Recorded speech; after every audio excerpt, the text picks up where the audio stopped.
அதிமுகவோட நிலைமை இப்போ எந்த லெவலில் இருக்குன்னு நினைக்கிறீங்க? உங்கள் கூட சரிசமமாக போட்டி போட்டிருக்காங்க, நீங்கள் ஜெயிச்சிருக்கீங்க, அவங்க ஜெயிச்சிருக்காங்க, போலீஸ் தலைவர் அம்மா அவங்க இருக்கும்போது, சிஎம் மேடம் இருந்தபோது உங்களுக்கு தெரியும்.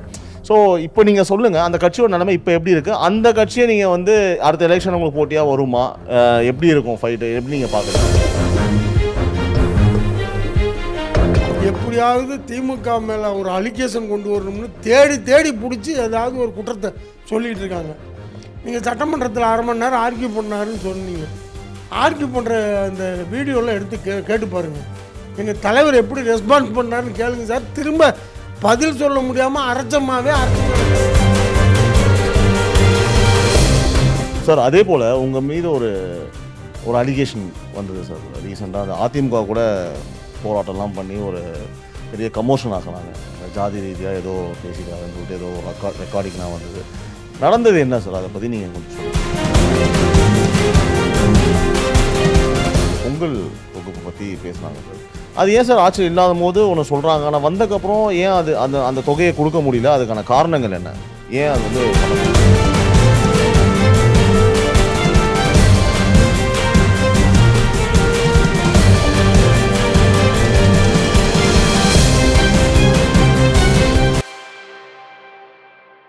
This video is sponsored by Classic Colors, Style and Comfort. Casual shirts with classic elegance. Epic Toyota, the new landmark of Anna Salai. Chennai Podcast Studio, unleashing powerful conversations with black magic cameras. Shubh Cards, the premium wedding invitations, Abhiramapuram, Chennai. Cresco Cars, leading dealers of Maruti Suzuki. சட்டசபையில் ஒரு 40 நிமிடம் இப்போ ரீசெண்டாக வந்து இந்த டக்ஸன் அந்த போராட்டத்தை பற்றி திரு எடப்பாடி அவர்கள் பேசுகிறாங்க, துரைமுருகன் அவர்கள், சிஎம் அவர்கள் மாற்றி ஒரு சலசலப்பு இருந்தது சார். கண்டிப்பாக எதிர்க்கட்சி தலைவர் அப்படின்ற போது நீங்கள் விஜய் கட்சியை விட்டுருங்க, அந்த டாப்பிக்லேருந்து நம்ம வெளியில் வந்துட்டோம் சார். பிரதான எதிர்க்கட்சி வந்து பார்த்திங்கன்னா உங்களுக்கு அதிமுக சார். நீங்கள் வந்து கொஞ்சம் அந்த திமுகலேருந்து வெளியில் வந்து சார் அரசியல் அனுபவத்தில் சொல்லுங்கள் சார், அதிமுகவோட நிலைமை இப்போ எந்த லெவலில் இருக்குன்னு நினைக்கிறீங்க? அவங்க வந்து ஒரு மிகப்பெரிய கட்சி சார். உங்கள் கூட சரிசமமாக போட்டி போட்டிருக்காங்க, நீங்கள் ஜெயிச்சிருக்கீங்க, அவங்க ஜெயிச்சிருக்காங்க, போலீஸ் தலைவர் அம்மா அவங்க இருக்கும்போது, சிஎம் மேடம் இருந்தபோது உங்களுக்கு தெரியும். ஸோ இப்போ நீங்கள் சொல்லுங்கள், அந்த கட்சியோட நிலைமை இப்போ எப்படி இருக்குது? அந்த கட்சியை நீங்கள் வந்து அடுத்த எலெக்ஷன் உங்களுக்கு போட்டியாக வருமா? எப்படி இருக்கும் ஃபைட்டு? எப்படி நீங்கள் பார்க்குறீங்க சார்? அம்மையார் ஜெயலலிதா இருந்தாங்க. ஜெயலலிதா ஆட்சியை 2வது தடவை பிடிச்சி கொடுத்ததுக்கப்புறம் இந்த அம்மா இறந்ததுக்கப்புறம் அதில் வந்து எடப்பாடி இருந்தார். அவருக்கு பிறகு எங்கள் தளபதி எங்கள் கழகத் தலைவர் ஆனதுக்கப்புறம் தொடர்ந்து வெற்றி தான் எங்களுக்கு. எந்த இதுலேயுமே எங்கள் கட்சியும் இழுக்கு இல்லை, ஆட்சியும் இழுக்கு கிடையாது. தொடர்ந்து உள்ளாட்சி, நகராட்சி, உள்ளாட்சி, எம்எல்ஏ, எம்பி எதுலையாவது அவங்க ஒன்றில் ஜெயிச்சிருக்காங்களா சார்? அவங்க கட்சியிலே பல பிரிவு இருக்குது. தினகரங்கிறாங்க, ஓபிஎஸ்ங்கிறாங்க, இபிஎஸ்ங்கிறாங்க. இப்போ அவங்களுடைய நிலைமை சொல்கிறேன் சார். அவங்க வந்து தன்னை தக்க வச்சுக்கணுங்கிறதுக்காக எப்படியாவது திமுக மேலே ஒரு அலிகேஷன் கொண்டு வரணும்னு தேடி தேடி பிடிச்சி ஏதாவது ஒரு குற்றத்தை சொல்லிகிட்டு இருக்காங்க. நீங்கள் சட்டமன்றத்தில் 1/2 மணி நேரம் ஆர்கியூ பண்ணாருன்னு சொன்னீங்க.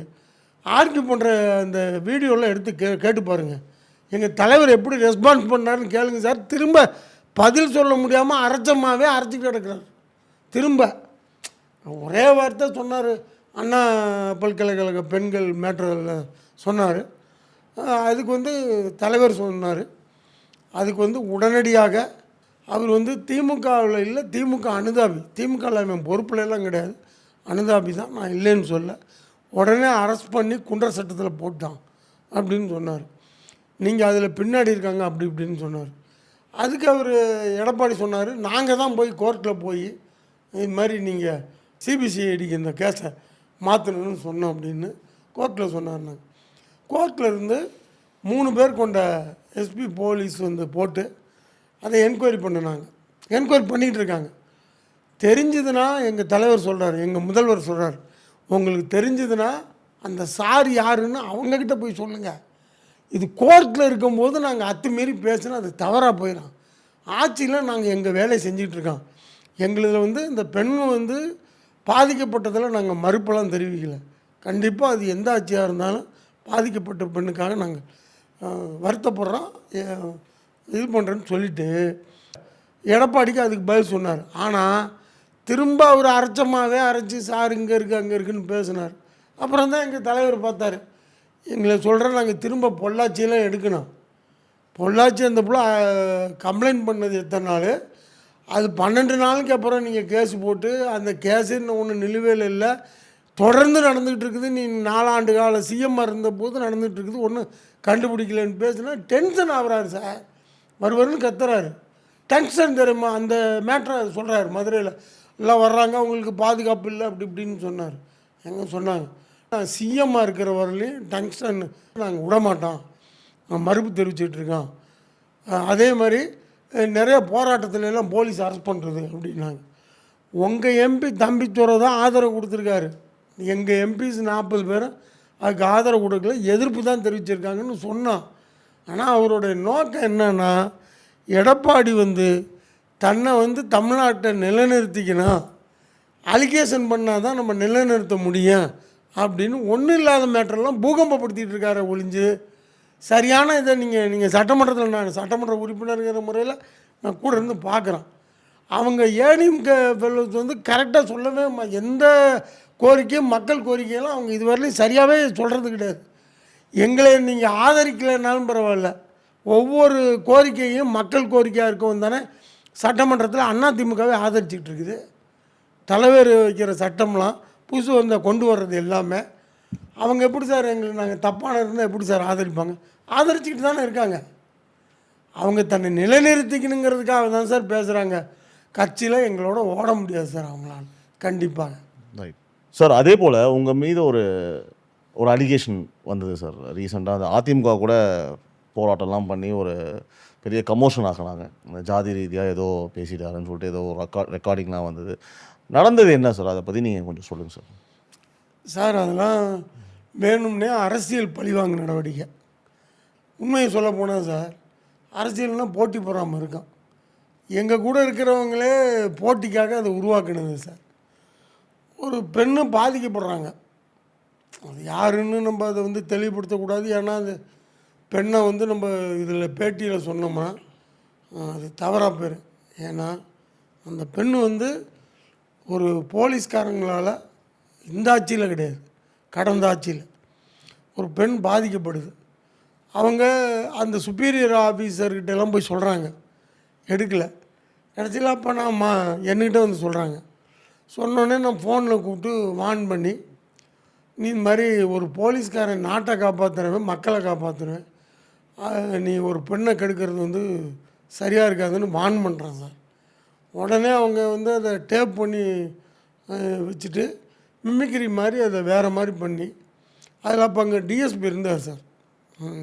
அவரே சொன்னார், சார் நீங்கள் கரெக்டாக 2 வார்த்தை பேசும்போது ஒரு மாதிரியாக வருது சார், அதுக்கப்புறமா வர்ற தப்பான வேர்டுகள்லாம் வேறு மாதிரி வருது, அது ஏதோ மிமிக்ரி பண்ணுறவங்க வச்சு பேசியிருக்காங்க சார்னு சொன்னாங்க. அதாவது என் பேரில் அலிகேஷன் கொண்டு வரணும், இவருக்கு சீட்டு கீட்டு கிடைக்கக்கூடாது அப்படிங்கிறது அரசியல் எதிரிகள் கூட இருந்தவங்களே, இன்னும் சொல்ல போனால் எங்கள் கட்சிக்காரங்களே அதில் இன்டர்ஃபியர் ஆகினாங்க. தலைவருக்கும் தெரியும், தலைவர் பேசினார். தியாகராஜன் நல்ல பையன் ஐயா, நல்லா ஆக்டிவான மாவட்ட செயலாளர், யாரை வேணும்னு பண்ணுறாங்கன்னு எங்கள் அமைச்சர் அண்ணன் நேருக்கிட்ட சொல்லி அதை உடனே போய் சால்வ் பண்ணியானாங்க. இப்போ நீங்கள் அது முடிஞ்சு அதே இதில் கான்ஸ்டியூஷனில் நிற்கிறேன், இந்த சமுதாய மக்கள்லாம் இருக்காங்க, அவங்களும் எனக்கு வாக்களித்து தான் சார் 27,000 ஓட்டில் ஜெயிக்கிறேன் சார். அப்படி நான் அலிகேஷன் நான் கெட்டவனாக இருந்தால் எனக்கு ஓட்டு போடுவாங்களா? புரியுது சார். அதை நினச்சி பாருங்கள். புரியுது சார். திரு அண்ணாமலை அவர்கள் இப்போது ரீசெண்டாக அந்த பொங்கல் தொகுப்பு பற்றி பேசுனாங்க சார். அதில் மக்களோட கேள்வி தான் சார் இது எல்லாமே.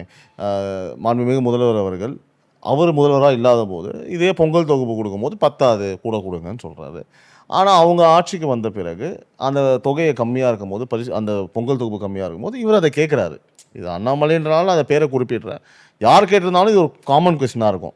அது ஏன் சார் ஆட்சியில் இல்லாத போது ஒன்று சொல்கிறாங்க, ஆனால் வந்தக்கப்புறம் ஏன் அந்த தொகையை கொடுக்க முடியல? அதுக்கான காரணங்கள் என்ன? ஏன் அது பண்ண முடியல சார்? சார் அதுக்கு முன்னாடி தீபாவளி, பொங்கல் அது மாதிரி பண்டிகையில் தான் ஒரு ஆட்சி கொடுத்தாங்க. இல்லைன்னா ஒரு வெள்ள நிவாரணம் அது போல தான் பணம் கொடுத்தாங்க. ஆனால் எங்கள் ஆட்சியில் கிட்டத்தட்ட 1,45,00,000 பேருக்கு 1000 ரூபா மாதம் மாதம் கொடுத்துட்ருக்கான். நல்லா கேளுங்க. தொடர்ந்து மாதம் மாதம் அவங்களுக்கு உரிமை தொகைங்கிறத கொடுத்துட்ருக்கான். இன்றைக்கி உள்ள பட்ஜெட்டில் சென்ட்ரல் கவர்மெண்ட்டு எங்களுக்கு உதவி பண்ணுறதில்ல, நாட்டுக்கே தெரியும். அவங்க வந்து எந்த உதவியும் இல்லை. இங்கே உள்ள நிதி பற்றாக்குறையில் இவங்கெல்லாம் எப்படி 1000 ரூபாயை கொடுக்குறேன்னு அண்ணாமலையும் கேட்டார், எடப்பாடியும் கேட்டாங்க. ஆனால் 1000 ரூபாயை கொடுத்த அரசு இந்த அரசு. அதே மாதிரி எங்கள் சின்னவர் வந்து துணை முதல்வர் வந்து சட்டமன்றத்திலே சொன்னார், இன்னும் 3 மாத காலகட்டத்தில் மீண்டும் இந்த கொடுக்காத தாய்மார்களுக்கு நாங்கள் கொடுக்க போகிறோன்னு சொல்லியிருக்காரு. இது தொடர்ந்து அவங்களுக்கு வந்து கொடுக்கும் பொழுது சார் 1000 கொடுக்கும்போது நிதி பற்றாக்குறையினால தான் சார் இது பண்ணாங்க. ஆனால் நீங்கள் சொல்கிறீங்க அப்போ 5000 கொடுத்தாங்களே 10,000 கொடுத்தாங்களே. அப்போ வந்து அந்த ஆட்சியில் அதிமுக ஆட்சியில் வந்து உங்களுக்கு வருஷத்துக்கு ஒரு தடவை தான் ஒரு இது கொடுத்தீங்க. ஆனால் நாங்கள் தொடர்ந்து மாதம் மாதம் கொடுக்குறோம். அது சிறப்பு தானே சார்? அப்போ டோட்டலியுமே எல்லா தாய்மார்களுக்கும் போயிடும், கவர் ஆயிரும். நீங்கள் சொல்கிறத பார்த்தா ஒரே வருஷத்துக்கு ஒரு வாட்டி ஒரு பெரிய தொகையை கொடுக்கறதுக்கு பதில் நாங்கள் இது போல் நிறைய திட்டங்கள் செய்கிறனால இந்த ஒரு விஷயத்தை நாங்கள் இந்த மாதிரி தொகையை வந்து நாங்கள் கம்மியாக கொடுக்குறோம். ரெகுலராக உங்களுக்கு வரதை வந்து நாங்கள் நிறைய திட்டங்கள் செய்கிறோம். நீங்கள் ஆமாம் சார். அதுதான் உங்களோட கருத்து.